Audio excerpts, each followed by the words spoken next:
Povo, fala minha pova, mais uma aula de revisão de geografia para sua preparação, para cima deles. Aqui nós trabalhamos o fino da geografia e hoje vamos falar de dois temas que podem aparecer na sua prova do Enem e até em outras da FUVEST, Unesp, Unicamp que muitos de vocês prestarão.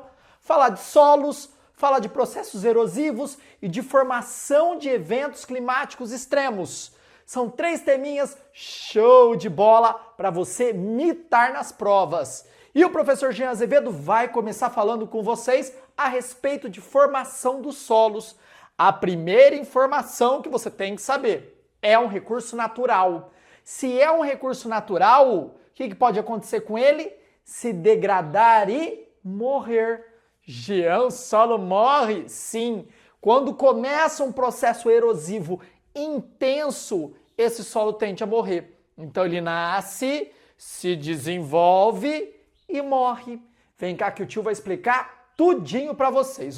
Para se formar o solo, eu tenho uma rocha matriz. Olha, uma rocha matriz. No caso aqui é uma rocha basáltica, formada a partir do extravasamento da lava vulcânica e da sua solidificação por conta da temperatura mais baixa na superfície terrestre. Essa rocha, eu vou classificar ela como basalto. Suave? Tá, o basalto está lá na superfície, sofrendo a ação dos agentes externos ou agentes intempéricos. Eu tenho aqui o intemperismo físico e intemperismo químico atuando sobre a rocha. Me fala aí, Jean, de quais são os agentes externos? O nival, o eólico, o pluvial e o fluvial. Plu, chuva, flu, rio. Suave, não vai errar, carinha. Fora o eólico, que é o vento, e o nival, que é a neve. A abrasão da neve também causa o processo erosivo, tá? Então você tem a rochinha lá, e a rocha, não é a rocha o ritmo não, tá, galera? É a rocha aqui, ó. A rocha vai sofrer a ação dos agentes intempéricos e ela vai se fragmentar. Esses fragmentos vão ser depositados numa parte mais baixa da topografia. Então ele desce por gravidade. Então, bate a água da chuva na rocha, as partículas vão ser depositadas lá na parte mais baixa, associada à matéria orgânica. Então você tem ali uma árvore, cai uma folhinha da árvore, a folhinha da árvore se mistura com esse fragmento da rocha e eu tenho a formação do solo. Então o solo se forma a partir da degradação da rocha matriz associado à matéria orgânica. Belezinha? Suave? Dá um print aí, galera. Dá um print da tela, só vai aparecer minha cabeça, Beleza? Tranquilo? Presta atenção nisso aqui, porque é o início da historinha, tá? Conforme vai se depositando mais fragmentos, esse solo ele vai ficando mais espesso. Fora que aqui você também tem a presença de uma rocha. E aí a água também percola sobre esse solo, atinge a rocha lá, mais profunda, e aí vai degradando essa rocha também, se formando mais solos. Esse solo que fica depositado numa área mais baixa, eu chamo ele de solo, guarda isso, eluvial. Jean, tem outro tipo de solo? Tem o solo aluvial. Cara de Enem cair isso. Solo aluvial é o solo do rio, tá? Todo aquele processo de escavar, depositar e depósito desse solo, a partir do extravasamento das águas do rio nas margens. Então a margem tem um solo que eu classifico como ele aluvial. Já o solo eluvial é aquele que vai ser depositado a partir da degradação da rocha matriz. Tranquilo? Tá. E aí o solo, ele vai se formando. Eu tenho dois exemplos aqui para facilitar o nosso entendimento. Exemplo número 1, eu tenho um solo aqui bem novo. É um solo jovem, cara, como eu. Um solo jovem como vocês, tá? Você percebe, ele só tem 3 horizontes. Essas divisões aqui são os horizontes. Jean, que coisa estranha, onde eu vejo isso? para pensar que você está andando na rodovia lá, tal, de carro, e aí você vê aquele barranco do lado da rodovia. Aquilo lá é os horizontes. Se você, né, parar e ficar apreciando aquele solo como eu faço, você vai ver lá que uma cor é mais escura, a outra é mais clara, a outra tem um monte de pedacinhos de rocha, né, de fragmentos de rocha. São os horizontes de solo. Quanto mais antigo o solo, mais profundo é. No caso aqui, no clima tropical, tá? Se você está numa área de clima mais seco, é diferente, porque a água da chuva é um dos principais atores para se formar o solo. Tranquilo? Então, onde se chove mais, o solo é mais profundo. Onde se chove menos, o solo é mais raso. Por exemplo, lá na Caatinga. Lá na Caatinga, cara, o solo é bem raso. Por quê? Você tem pouco intemperismo provocado pela água da chuva. Já aqui em São Paulo, né, ou na Amazônia, você vai ter um solo muito profundo, tá? No caso da Amazônia, tem as particularidades pela presença de muita matéria orgânica, porque para pensar, você está na Amazônia, né, gente? Aquele monte de árvore lá deixando cair a matéria orgânica, fica bem profundo de matéria orgânica, tem muito humus. Então na Amazônia, esse horizonte O aqui, ó, que é o humus, vai ser bem espesso, tá? No nosso exemplo aqui, nem tanto. O horizonte A, ele é rico em minerais e também matéria orgânica. Mas o que ele vai ter mais? Matéria orgânica, porque ele está mais próximo do horizonte O. Ele não é tão equilibrado como o horizonte B. O horizonte B, cara, é o solo bambambam da história e o mais legal. Por quê? Ele tem tantos minerais aqui da rocha, do horizonte C, tá? O horizonte C é a rocha fragmentada, com grande presença de minerais, mas ele também tem a matéria orgânica do horizonte A. Então é um solo mais equilibrado, guarda isso. O horizonte B é um solo mais equilibrado, porque ele tem tanto os minerais da rocha matriz como a matéria orgânica dos horizontes O e A. Suave? Quanto mais antigo em clima tropical, você tem um solo mais profundo. Em climas áridos e semiáridos, você tem um solo mais raso, com mais pedras, um litossolo. Quando você tem um solo muito espesso, você tem um latossolo. E aí as diversas variações por conta da ação climática e de características geológicas. Tá? Então, se você pegar um mapa de solo, você vai ver que o Brasil tem tipos de solo espalhado em todos os lugares.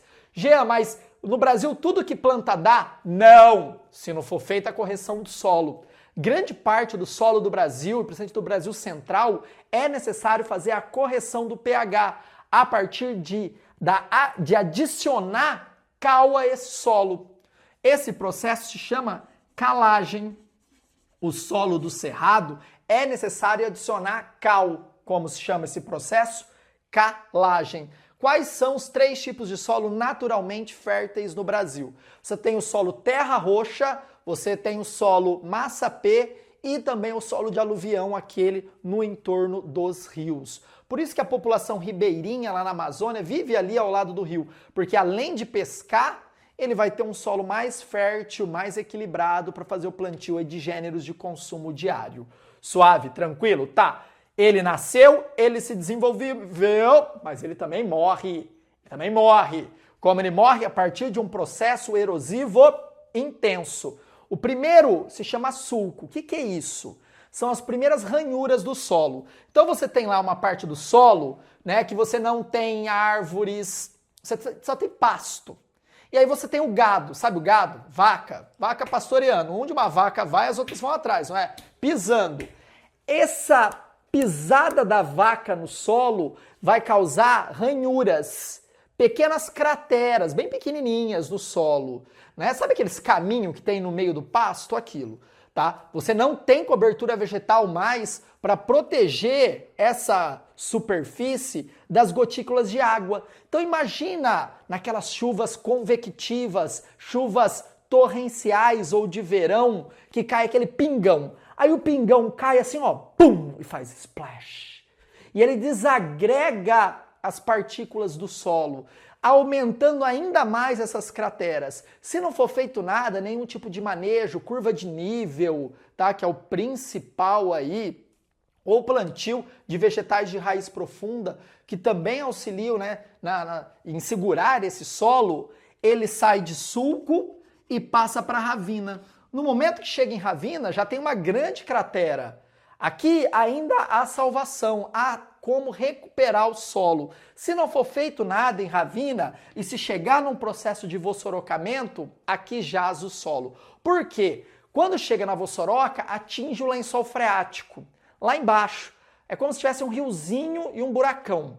E aí a vossoroca começa a crescer lateralmente. Meu Deus, vira um monstro engolindo casas, cara, é absurdo vossoroca, mano. Morro de medo. Ó, vossoroca vai aumentando, vai aumentando, vai aumentando e derrubando casas. Tem vossorocas espalhadas aí pelo Brasil, cara, gigantescas, de mais de quilômetros e quilômetros. Suave, não pode chegar aqui. Ah, qual é a diferença de ravina e vossoroca? Vossoroca atinge o lençol freático. Nasceu, se desenvolveu e morreu. É isso que vai aparecer para você. Os tipos de solo, eu também já comentei, os férteis e o que se deve fazer para corrigir o solo do cerrado, que é grande parte do Brasil central. Beleza? Agora outro tema show de bola que pode aparecer para você também, eventos climáticos extremos. Nós temos o tornado, temos as chuvas de monções, temos as nevascas, mas aqui eu vou analisar ele, o furacão. Furacão é um fenômeno raro. Você tem temporadas de furacão. E para se formar um furacão, você tem que ter algumas particularidades relacionadas ao clima. Primeira particularidade, ele se forma numa área de grande quantidade de radiação solar. Então ele vai se formar em áreas tropicais, com muita água, porque para se formar um furacão tem que ter água. Primeira coisa. Ei, Gia, mas eu assisti o filme Twister lá e o filme lá do Steven Spielberg falava do furacão. Não, aquilo é um tornado, é um outro processo parecido, mas não é o mesmo. Qual é a diferença do tornado e do furacão? O tornado, presta atenção, ele se forma no continente, a principal é essa. Já o furacão, ele se forma no mar. E ele tem condições particulares para ele se formar. A primeira condição é a temperatura a 27 graus. Então você tem grande radiação solar, aquece a água, essa água vai evaporar, então tem muita umidade no ar. Aí você tem uma área de instabilidade, que pode ser uma cumulus nimbus. O que é uma cumulus nimbus? Sabe aquelas nuvens, parece um algodão doce que tem no horizonte? Até quem já voou aí de avião, né, o piloto fala assim, eu vou desviar de uma cumulus nimbus por conta das turbulências. É ela, tá? Dentro dela você tem uma variação de pressão, uma variação de temperatura, rajadas de vento, é uma área de instabilidade. Outra área são as massas de ar. Então essa umidade sobe, o que vai acontecer? Condensar, vai chover, você vai ter diferença de pressão, aqui baixa pressão, aqui alta pressão, o vento vai de alta para baixa pressão e isso vai girar freneticamente, se formando um furacão. Mas antes ele é uma tempestade tropical, depois ele pode se tornar um furacão. Ele se alimenta de água. Quando ele chega no continente, sabe aquelas cenas nos Estados Unidos? Tá chegando na Flórida! Ah, meu Deus, vai acabar a Flórida. Cara, quando ele tá chegando, ele tá diminuindo a sua velocidade, tá? Claro que nós tivemos casos aí de furacões gigantescos, como Katrina, como Irma, como Sandy, tá? Mas calma, tá? As ilhas do Caribe sofrem muito e muito e muito mais do que os Estados Unidos. Porque quando ele já está chegando nos Estados Unidos, e como os Estados Unidos é um país gigantesco e tem muito continente, ele adentra esse continente, ele já vai perdendo força. Por isso que muitas vezes você escuta nos jornais, o furacão ele está no litoral, mas dentro de 2 dias ele vai se tornar uma tempestade tropical, porque ele perde força, já que ele precisa de água para se alimentar. Então o furacão se alimenta de água e a água tem que estar a 27 graus associado a uma área de instabilidade. O que é essa área? Cúmulos nimbus, massas de ar. Tá. Ah, Jean, mas eu escutei que lá na Ásia chegou um tufão e parece que é igual. É a mesma coisa. Só recebe o nome de tufão na Ásia. E ciclone aqui no Atlântico Sul. Como no Brasil chegou lá em Santa Catarina, o ciclone Catarina. E de vez em quando nós temos cicloninhos aí meia boca, né? Joga um pouquinho de umidade para o oceano, chove de uma forma mais intensa aqui no Brasil por conta da ação deles. Suave. Gente, só uma coisinha. Toma cuidado, tá? De achar que, nossa, só tem furacão nos Estados Unidos. Não, no Caribe ele causa muito mais estrago porque são países mais pobres.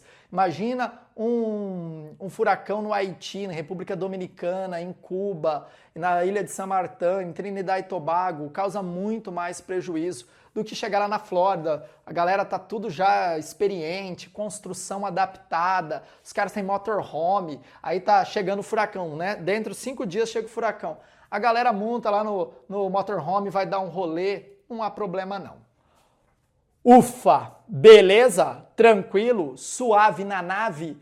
Dá uma olhadinha na descrição, tem um material joinha para você fazer download, um e-book completo que eu trabalho com vocês aí os principais temas do Enem e, claro, uma grande lista de exercício. Não perde não, cara, é de graça. Quer conhecer minha plataforma, o gabaritagel.com.br? Se você já é aluno, cara, ó, cara de sorte. Ano que vem tem um monte de novidade, tá? Tamo junto, professor Jean Azevedo, no canal Geografia. Abraços, ó. Ó, bela tchau, tchau, tchau. Tararana.